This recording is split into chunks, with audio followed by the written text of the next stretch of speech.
वो तो आसमानों और जमीन का मौजूद है, उसका कोई बेटा कहाँ हो सकता है, जबकि उसकी कोई बीवी नहीं। उसी ने हर चीज पैदा की है और वो हर चीज का पूरा इल्म रखता है। लोगों, वो है अल्लाह जो तुम्हारा पालने वाला है, उसके सिवा कोई माबूद नहीं। वो हर चीज का खालिक है, लिहाजा उसकी इबादत करो। वो हर चीज की निगरानी करने वाला है। निगाहें उसको नहीं पा सकती और वो तमाम निगाहों को पा लेता है। उसकी जात इतनी ही लतीफ है और वो इतना ही बाखबर है। ऐ पैगंबर, इन लोगों से कहो, तुम्हारे पास तुम्हारे परवरदिगार की तरफ से बासीरत के सामान पहुंच चुके हैं। अब जो शख्स आंखें खोल कर देखेगा वो अपना ही भला करेगा और जो शख्स अंधा बन जाएगा वो अपना ही नुकसान करेगा और मुझे तुम्हारी हिफाजत की जिम्मेदारी नहीं सौंपी गई है। इस तरह हम आयतें मुख्तलिफ तरीकों से बार बार वाज़े करते हैं ताकि तुम इन्हें लोगों तक पहुंचा दो और बिल आखिर ये लोग तो यूं ही कहेंगे कि तुमने किसी से सीखा है।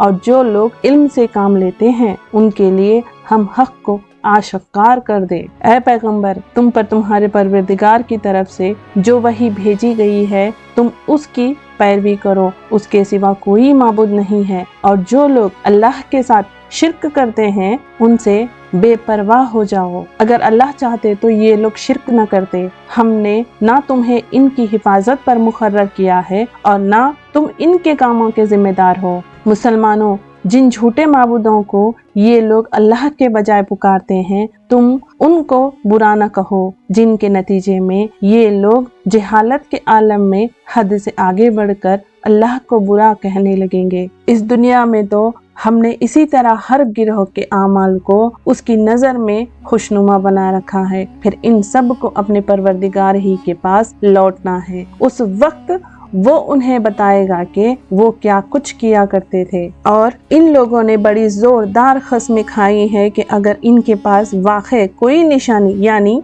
इनकी चाहत का मौजज़ा आ जाए तो ये यकीनन जरूर उस पर ईमान ले आएंगे। इनसे कहो कि सारी निशानियां अल्लाह के कब्जे में है और मुसलमानों, तुम्हें क्या पता कि अगर वो मौजज़े आ भी जाए तब भी ये ईमान नहीं लाएंगे। जिस तरह ये लोग पहली बार कुरान जैसे मौजज़े पर ईमान नहीं लाए, हम भी इनकी जिद की सजा में इनके दिलों और निगाहों को रुख फेर देते हैं और इनको इस हालत में छोड़ देते हैं कि ये अपनी सरकशी में भटकते फिरे। और अगर बिलफर्ज हम इनके पास फरिश्ते भेज देते और मुर्दे इनसे बातें करने लगते और इनकी मांगी हुई हर चीज हम खुली आंखों के सामने ला करके रख देते तब भी ये ईमान लाने वाले नहीं थे। इला ये है कि अल्लाह ही चाहता है कि इन्हें जबरदस्ती ईमान पर मजबूर कर दे तो बात दूसरी थी, मगर ऐसा ईमान ना मतलब है ना मोतबार। लेकिन इनमें से अक्सर लोग जिहालत की बातें करते हैं और जिस तरह ये लोग हमारे नबी से दुश्मनी कर रहे हैं इसी तरह हमने हर पिछले नबी के लिए कोई ना कोई दुश्मन पैदा किया था, यानी इंसानों और जिन्नात में से शैतान किस्म के लोग जो धोखा देने की खातिर एक दूसरे को बड़ी चिकनी चुपड़ी बातें सिखाते रहते थे। और अगर अल्लाह चाहता तो वो ऐसा ना कर सकते, लिहाजा इनको अपनी इफ्तिरा पर्दाजियों में पड़ा रहने दो। और वो अंबिया के दुश्मन चिकनी चुपड़ी बातें इसलिए बनाते थे ताकि जो लोग आखिरत पर ईमान नहीं रखते उनके दिल इन बातों की तरफ खूब मैल हो जाए और वो इनमें मगन रहे और सारी वो हरकतें करे जो वो करने वाले थे। ऐ पैगंबर, इन लोगों से कहो कि क्या मैं अल्लाह को छोड़कर किसी और को फैसल बनाऊं, हालांकि उसी ने तुम्हारी तरफ ये किताब नाजिल करके भेजी है जिसमें सारे मुतनज़े मामलात की तफसील मौजूद है। और जिन लोगों को हमने पहले किताब दी थी वो यकीन से जानते हैं कि ये तुम्हारे परवरदिगार की तरफ से हक लेकर नाजिल हुई है, लिहाजा तुम शक करने वालों में हरगिज शामिल नहीं होना। और तुम्हारे रब का कलाम सच्चाई और इंसाफ में कामिल है, उसकी बातों को कोई बदलने वाला नहीं, वो हर बात सुनने वाला हर बात जानने वाला है। और अगर तुम जमीन में बसने वालों की अक्सरियत के पीछे चलोगे तो वो तुम्हें अल्लाह के रास्ते से गुमराह कर डालेंगे, जो वो तो वहम वो गुमान के सिवा किसी चीज के पीछे नहीं चलते और उनका काम इसके सिवा कुछ नहीं के ख्याली अंदाजे लगाते रहें। यकीन रखो कि तुम्हारे रब खूब जानते हैं कि कौन अपने रास्ते से भटक रहा है और वही उन लोगों को खूब जानते हैं जो सही रास्ते पर है। चुनंचे हर उस हलाल जानवर में से खाओ जिस पर अल्लाह का नाम लिया गया हो, अगर तुम वाकई उसकी आयतों पर ईमान रखते हो। और तुम्हारे लिए कौन सी रुकावट है जिसकी बिना पर तुम उस जानवर में से न खाओ जिस पर अल्लाह का नाम ले लिया गया हो। हालांकि उसने वो चीजें तुम्हें तफसील से बता दी हैं जो उसने तुम्हारे लिए आम हालत में हराम करार दी है। अलबत्ता जिनको खाने पर तुम बिल्कुल मजबूर ही हो जाओ तो उन हराम चीजों को भी बख्तार इजाजत हो जाती है। और बहुत से लोग किसी इल्म की बुनियाद पर नहीं बल्कि सिर्फ अपनी ख्वाहिशात की बुनियाद पर दूसरों को गुमराह करते हैं। बिलाशुबा तुम्हारा रब हद से गुजरने वालों को खूब जानता है और तुम जाहिरी और बातनी दोनों किस्म की गुनाह छोड़ दो। ये यकीनी बात है कि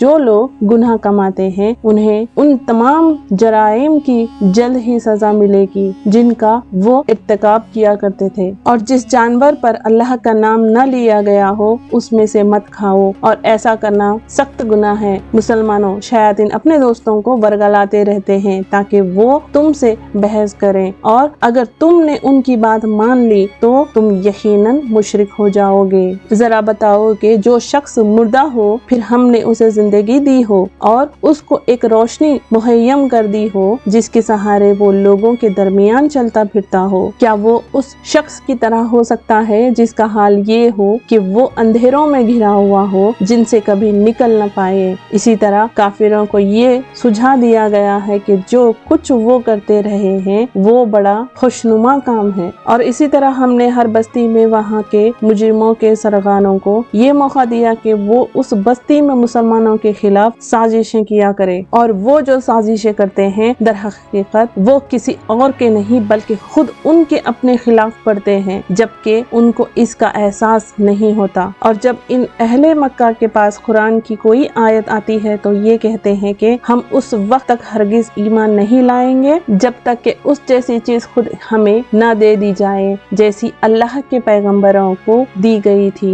हालांकि अल्लाह ही बेहतर जानता है कि वो अपनी पैगंबरी किसको सुपुर्द करे। जिन लोगों ने इस किस्म की मुजरिमाना बातें की हैं उनको अपनी मक्कारियों के बदले में अल्लाह के पास जाकर जिल्लत और सख्त आजाब का सामना होगा। गर्ज जिस शख्स को अल्लाह हिदायत तक पहुंचाने का इरादा कर ले उसका सीना इस्लाम के लिए खोल देता है और जिसको उसकी जिद की वजह से गुमराह करने का इरादा कर ले उसके सीने को तंग और इतना ज्यादा तंग कर देता है कि उसे ईमान लाना ऐसा मुश्किल मालूम होता है जैसे उसे जबरदस्ती आसमान पर चढ़ना पड़ रहा हो। इसी तरह अल्लाह कुफ्र की गंदगी उन लोगों पर मुसल्लत कर देता है जो ईमान नहीं लाते। और ये इस्लाम तुम्हारे परवरदिगार का बताया हुआ सीधा सीधा रास्ता है। जो लोग नसीहत कबूल करते हैं उनके लिए हमने इस रास्ते की निशानियां खोल खोल कर बयान कर दी है। उनके परवरदिगार के पास से सुख चैन का घर ऐसे ही लोगों के लिए है और जो अमल वो करते रहे हैं उनकी वजह से वो खुद उनका रखवाला है। और उस दिन का ध्यान रखो कि जिस दिन अल्लाह इन सब को घेर कर इकट्ठा करेगा और शयातीन जिन्नात से कहेंगे कि ए जिन्नात के गिरोह, तुमने इंसानों को बहुत बढ़ चढ़ कर गुमराह किया और इंसानों में से जो उनके दोस्त होंगे वो कहेंगे ऐ हमारे परवरदिगार, हम एक दूसरे से खूब मजे लेते रहे हैं और अब अपनी उस मियाद को पहुंच गए हैं जो आपने हमारे लिए मुकर्रर की थी। अल्लाह कहेगा अब आग तुम सब का ठिकाना है जिसमें तुम हमेशा रहोगे। इला ये है कि अल्लाह कुछ और चाहे। यकीन रखो कि तुम्हारे परवरदिगार की हिकमत भी कामिल है, इल्म भी कामिल। और इस तरह हम जालिमों को उनके कमाए हुए आमाल की वजह से एक दूसरे पर मुसल्लत कर देते हैं। ऐ जिन्नात और इंसान के गिरोह, क्या तुम्हारे पास खुद तुम में से वो पैगंबर नहीं आए थे जो तुम्हें मेरी आयतें पढ़कर सुनाते थे और तुमको इसी दिन का सामना करने से खबरदार करते थे जो आज तुम्हारे सामने है। वो कहेंगे आज हमने खुद अपने खिलाफ गवाही दे दी है कि वाकई हमारे पास पैगंबर आए थे और हमने उन्हें झुटलाया था और दर हकीकत उनको दुनियावी जिंदगी ने धोखे में डाल दिया था और अब उन्होंने खुद अपने खिलाफ गवाही दे दी कि वो काफिर थे। ये पैगंबर भेजने का सारा सिलसिला इसीलिए था कि तुम्हारे परवरदिगार को ये गवारा नहीं था कि वो बस्तियों को किसी ज्यादती की वजह से इस हालात में हलाक कर दे कि उसके लोग बेखबर हो और हर किस्म के लोगों को मुख्तलिफ दर्जात उन अमाल के हिसाब से मिलते हैं जो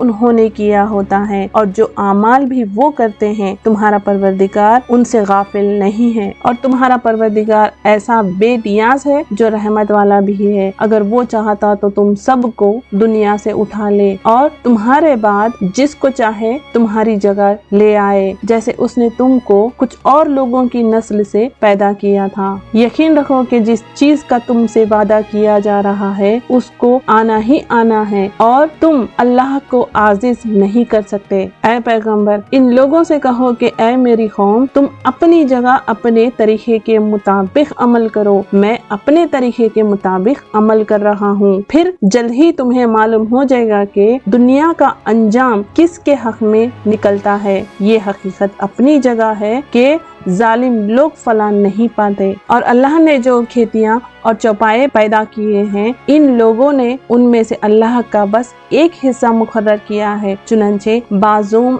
खुद यूं कहते हैं कि ये हिस्सा तो अल्लाह का है और ये हमारे उन माबूदों का है जिनको हम खुदाई में अल्लाह का शरीक मानते हैं। फिर जो हिस्सा इनके शरीकों का होता है वो तो कभी अल्लाह के पास नहीं पहुंचता, और जो हिस्सा अल्लाह का होता है वो इनके गड़े हुए मुर्दों को पहुंच जाता है। ऐसी बुरी बुरी बातें हैं जो इन्होंने तय कर रखी है। और इसी तरह बहुत से मुशरिकों को उनके शरीकों ने ये सुझा रखा है कि अपनी औलाद को कत्ल करना बड़ा अच्छा काम है ताकि वो इन मुशरिकों को बिल्कुल तबाह कर दे और इनके लिए उनके दीन के मामले में मुगालते पैदा कर दे। और अगर अल्लाह चाहता तो वो ऐसा न कर सकते, लिहाजा इनको अपनी इफ्तिरा परदाजियों में पड़ा रहने दो। और यूं कहते हैं कि इन चौपायों और खेतियों पर पाबंदी लगी हुई है, इनका ज़ूम इनके सिवा उन लोगों को कोई नहीं खिला सकता जिन्हें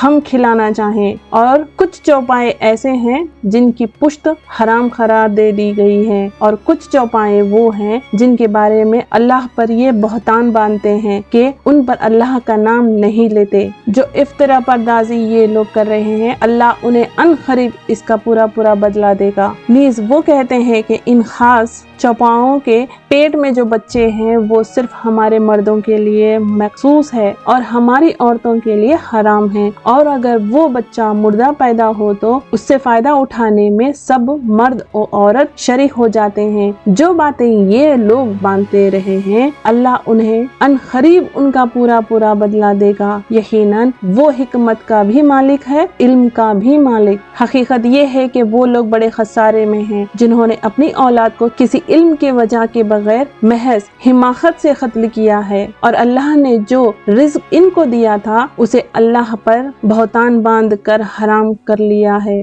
वो बुरी तरह गुमराह हो गए हैं और कभी हिदायत पर आए नहीं हैं।